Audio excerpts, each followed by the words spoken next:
नमस्कार दोस्तों, मैं डॉक्टर एस पी मिश्रा आप सभी के सामने एक नए और महत्वपूर्ण बिंदु के साथ उपस्थित हुआ हूं, जिसका नाम है कार्यपालिका। इस बिंदु की शुरुआत या इस टॉपिक की शुरुआत करने से पहले मैं ईश्वर से हाथ जोड़ करके यह प्रार्थना करूंगा कि आप सभी लोग स्वस्थ और प्रसन्न रहिए और ईश्वर आपको हमेशा सुखी और प्रसन्न रखें, यही आशा है। दोस्तों, जैसा कि आप सभी लोग जानते हैं कि सरकार के जो हमारे अंग हैं वो 3 भागों में डिवाइड होते हैं, जिसको पहला हम कहते हैं विधायिका, ये विधि बनाने का कार्य करती है। दूसरा है कार्यपालिका, जो उसे लागू करती है। जो हमारी तीसरी है वह न्यायपालिका, जो उसका निर्वचन, इंटरप्रिटेशन है, उसकी संवैधानिकता की परख करती है। जो कार्यपालिका होती है दोस्तों, वो कार्यपालिका 2 भागों में डिवाइड होती है। एक होती है हमारी राजनीतिक कार्यपालिका। इसका अर्थ होता है कि जो कार्यपालिका इलेक्टेड होती है वो कार्यपालिका राजनीतिक कार्यपालिका होती है, जैसे भारत का राष्ट्रपति। और जो दूसरी हमारी कार्यपालिका है वह स्थायी कार्यपालिका है, इसमें हमारे अधिकारी गण आते हैं, यानी सेलेक्टेड पर्सन। तो फिर बाकी कार्यपालिका का जो बहुत सारे छोटे छोटे और बिंदुओं में वर्णन किया गया, उसको मैं यहाँ पे जो अध्ययन करने की कोई आवश्यकता नहीं है। कारण यह है कि ये जो मेरा बिंदु है या जो टॉपिक है वो जुडिशरी के स्टूडेंट्स के लिए है, और हमें जो है लीगल इंटरप्रिटेशन करना है। हमें उस बिंदु को सही तरीके से अवलोकन करके आपके सामने रखना है। तो चूँकि कार्यपालिका का जो बिंदु है वो बड़ा विस्तृत है, इसलिए इसके अध्ययन के लिए इसके अध्ययन को ध्यान में रखते हुए मैंने 5 भागों में इसे डिवाइड किया है। पहला भाग मेरा यह है कि कार्यपालिका होती क्या है और भारतीय कार्यपालिका में राष्ट्रपति की संवैधानिक स्थिति क्या है। हमारा जो दूसरा बिंदु है, भारत के राष्ट्रपति की नियुक्ति कैसे होती है, उसका उस संदर्भ में कोई न्यायिक दृष्टिकोण है तो उसका भी अवलोकन करेंगे। तीसरा बिंदु है कि भारत के राष्ट्रपति की शक्तियां क्या हैं और उन शक्तियों का वो उपयोग किस प्रकार करेगा। इसके लिए जो हमारे लीगल प्रोविजंस हैं, संवैधानिक उपबंध हैं, उसका हम अवलोकन करेंगे। साथ ही साथ उन उन्मुक्तियों का भी अवलोकन करेंगे जो इम्यूनिटीज प्राप्त होती हैं राष्ट्रपति को अपने कार्यकाल के दौरान में, जैसे क्रिमिनल और सिविल प्रोसीडिंग से उसे उन्मुक्ति दी गई है पूरी तरीके से, कि कोई कार्य या कोई आपराधिक कार्रवाई यदि पहले से चल रही है, चलाने के संदर्भ में कोई अनुशंसा है तो वह नहीं होगी जब तक वो अपने पद पर बना रहेगा। तो आइए हम सबसे पहले यह देखते हैं कि भारतीय संविधान के अंतर्गत राष्ट्रपति की संवैधानिक स्थिति यानी कार्यपालिका की प्रमुख की संवैधानिक स्थिति क्या है।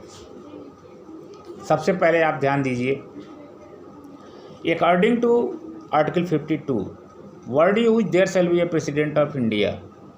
अनुच्छेद 52 में यह शब्द प्रयोग किया गया है कि भारत का एक राष्ट्रपति होगा। आगे लिखा हुआ है आर्टिकल 53 में कार्यपालिका शक्ति का विस्तार, एक्सटेंशन उसका दिया हुआ। लेकिन देखिए जो वर्ड यूज किया गया है संविधान के अनुच्छेद 52 में वह यह है कि भारत का एक राष्ट्रपति होगा, यानी हर समय यह राष्ट्रपति का पद जो है वो वंशानुगत नहीं है, यह इलेक्टेड है, लेकिन कभी भी खाली नहीं होगा। क्योंकि आप यदि एविडेंस एक्ट आप पढ़े होंगे तो सेल प्रिज्यूम में प्रिज्यूम के कॉन्सेप्ट को पढ़े होंगे, या लैंड लॉ में जब आप जमींदारी एवोल्यूशन एक्ट के बाद की स्थिति पढ़ते हैं तो आपको पता चलता है कि जो हमारी भूमि है वो 1 मिनट भी खाली नहीं होती है। यानी कोई व्यक्ति मरा तो उसका नाम तुरंत उसके वारिस का दर्ज होगा। ठीक उसी तरीके से भारत का जो हमारा राष्ट्रपति है उसका पद कभी खाली नहीं रहेगा। तो भारत के राष्ट्रपति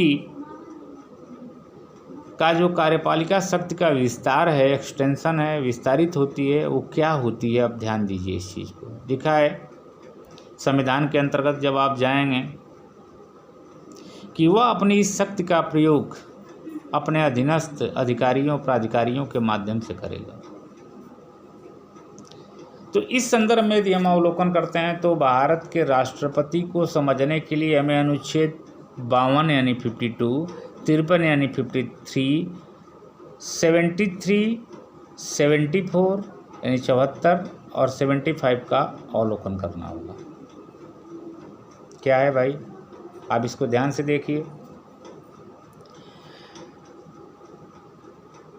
भारत का राष्ट्रपति जो भी कार्य करेगा वह कार्य वह अकेले नहीं करेगा। इसका मतलब अपने विवेक का यूज कभी नहीं करेगा। इसी कारण कहा जाता है कि भारत का राष्ट्रपति नाम मात्र कार्यपालिका प्रधान है, वास्तविक कार्यपालिका शक्ति जो है मंत्रिपरिषद में निहित होगी। यानी जो भी वह कार्य का संपादन करेगा वो सारे कार्यों का संपादन aid and advice of the councils of ministers से ही वह करेगा। क्वेश्चन से राइज होता है, प्रश्न उत्पन्न होता है कि क्या मंत्रिपरिषद की राय जो राष्ट्रपति को दी गई उसको क्या मानने के लिए राष्ट्रपति हमेशा बाध्य है या नहीं है? इस संदर्भ में कुछ केस का हम अवलोकन करेंगे। जिस केस में सबसे पहले एक केस आती है जिसका मैं नाम बता रहा हूँ, Ram Jawaya Kapoor versus state of Punjab 1955 की केस है। ध्यान दीजिएगा, Ram Jawaya Kapoor versus state of Punjab की केस का हम अवलोकन करेंगे कि संवैधानिक स्थिति क्या है। इस संदर्भ में सुप्रीम कोर्ट ने कहा कि यदि 74 क्लास 1 का अनुच्छेद 74(1) का यदि हम अवलोकन करते हैं तो उस संदर्भ में लिखा हुआ है जो शब्द कि राष्ट्रपति को जो राय दी जाएगी, मिनिस्टीरियल एडवाइस जो राय दी जाएगी वह उसके ऊपर बाउंडेड होगी, प्रभावी होगी, यानी बाध्य होगी। राष्ट्रपति उस राय से बाध्य होगा। लेकिन कुछ बार बार ये बिंदु उठते रहे कि क्या राष्ट्रपति की कोई विवेक की शक्ति नहीं है या कुछ विवेक की शक्ति है। तो दिक्कत ये आई थी कि प्रथम राष्ट्रपति जो हमारे राजेंद्र प्रसाद जी थे वे एक बार इंडियन लॉ इंस्टीट्यूट में अपने संबोधन में यह बात कही थी कि राष्ट्रपति अपने विवेक का भी प्रयोग करेगा, वो राय मानने के लिए बाध्य नहीं होगा। लेकिन यह वास्तविक परिकल्पना से परे है कि राष्ट्रपति अपने विवेक का प्रयोग करेगा। वह ये कई जगह करता है विवेक का प्रयोग। एक दो जगह छोटे छोटे बिंदु हैं, जैसे प्रधानमंत्री की नियुक्ति में, प्राइम मिनिस्टर की नियुक्ति करने में किसी भी व्यक्ति को प्राइम मिनिस्टर बना सकता है, वहाँ उसको राय लेने की कोई आवश्यकता नहीं होती है। लेकिन जो दूसरी केस आती है वह होती है 1971 में UN Rao versus Indira Gandhi, Shrimati SMT Indira Gandhi की केस आती है। उसमें सुप्रीम कोर्ट कहता है कि यदि भारत का राष्ट्रपति बिना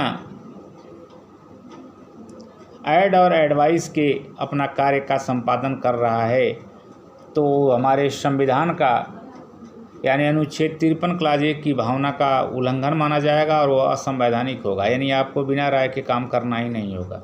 यह साबित कर देता है कि भारत का राष्ट्रपति नाम मात्र का प्रधान है, वास्तविक कार्यपालिका शक्ति एक्चुअल जो पावर है एग्जीक्यूटिव का वो काउंसिल्स ऑफ मिनिस्टर में वेस्ट कर रहा है।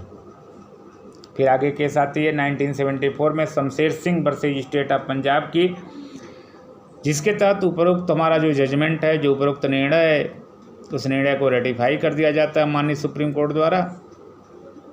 उसके बाद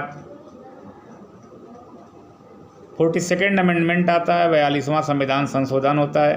तो 42वें संविधान संशोधन के माध्यम से स्पष्ट रूप से प्राविधानित कर दिया कि भारत का राष्ट्रपति, थोड़े शब्द में परिवर्तन कर दिए गए और यह स्पष्ट रूप से कहा गया कि भारत का राष्ट्रपति मंत्रिपरिषद की राय से ही कार्य करेगा। लेकिन जनता पार्टी की सरकार आती है और 44th अमेंडमेंट होता है, और 44th अमेंडमेंट के माध्यम से वह इस भाषा में भी थोड़ा परिवर्तन कर देती है, और इस भाषा में परिवर्तन करने के साथ 74 क्लास 1 में एक प्रोविजो का उपबंध कर देती है। और उस उपबंध में ध्यान दीजिएगा, 74 क्लास 1 का प्रोविजो है। 74 क्लास 1 में तो लिखा हुआ है कि बाध्य होगा, और 74 क्लास 1 में लिखा हुआ है कि बाध्य होगा, साथ में यदि उसे किसी राय पर, किसी चीज़ पर उसे कुछ शंका या समाधान है तो वह पुनर्विचार के लिए वापस कर सकता है मंत्रिपरिषद को कि एक बार पुनः उसे देख लीजिए। लेकिन यदि वह राय फिर वैसे ही हेड एंड एडवाइस मिनिस्टर्स, जो हमारी काउंसिल्स ऑफ मिनिस्टर्स है यानी मंत्रिपरिषद है, यदि वह वैसे ही भेज देती है या पुनः राय वैसे ही राष्ट्रपति को दी जाती है, तो राष्ट्रपति उस राय को मानने के लिए बाध्य होगा। तो मैं स्पष्ट शब्दों में यह बताना चाहता हूं कि भारत के राष्ट्रपति की संवैधानिक जो स्थिति है, अनुच्छेद 53, अनुच्छेद 74 और 75 का यदि स्पष्ट अवलोकन कर लिया जाए तो यह क्लियर हो जाएगा कि भारत का राष्ट्रपति नाम मात्र का कार्यपालिका का प्रधान है। वास्तविक कार्यपालिका शक्ति मंत्रिपरिषद में निहित होगी, और वह इस मंत्रिपरिषद की एड और एडवाइस से ही कार्य करेगा। तो अब मैं आपको आगे यह बताऊंगा कि जो भारत का राष्ट्रपति है उसका अपॉइंटमेंट,